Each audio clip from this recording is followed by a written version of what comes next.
What if the ultimate sign of wealth isn't what you can buy, but what you can escape?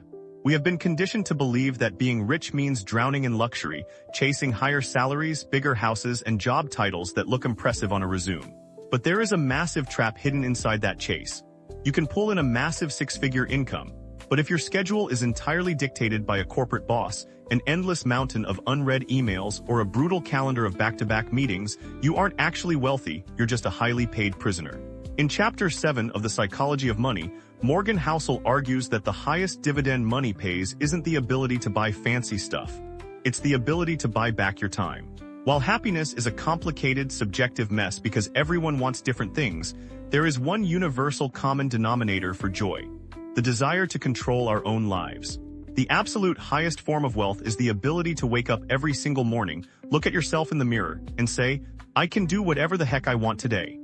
Money's greatest intrinsic value is its power to give you independence and flexibility, which happens bit by bit through unspent assets. Having just a few $1,000s saved up means you can take a few days off work when you're sick without breaking the bank.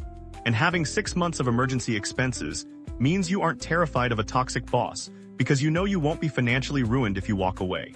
When we prioritize the paycheck over autonomy, we run into the brutal reality of investment banking, where the prestige is massive, but the hours are so hyper-controlled that you become a complete slave to external demands.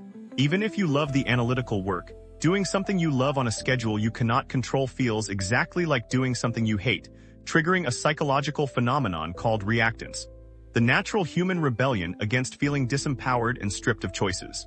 This brings us to a massive structural problem with the modern world.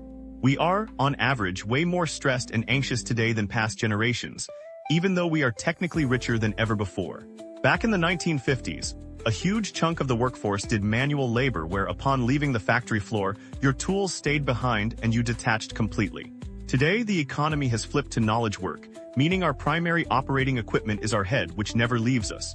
Because our tools are now portable devices, the modern factory isn't a building anymore, it's the day itself, keeping us constantly working in our minds at 3 a.m. and forcing us on the clock 24/7. We used our greater wealth to buy bigger, shinier stuff, but we simultaneously traded away our control over time. When gerontologist Carl Pillemer interviewed 1,000 elderly Americans to find out what actually matters at the end of a long life, not a single person said that happiness comes from working as hard as you can to buy luxury items, being wealthier than the people around you, or choosing a career based purely on earning power. What they actually valued were things money can't directly buy: quality friendships, being part of something bigger than themselves, and spending unstructured, present time with their loved ones.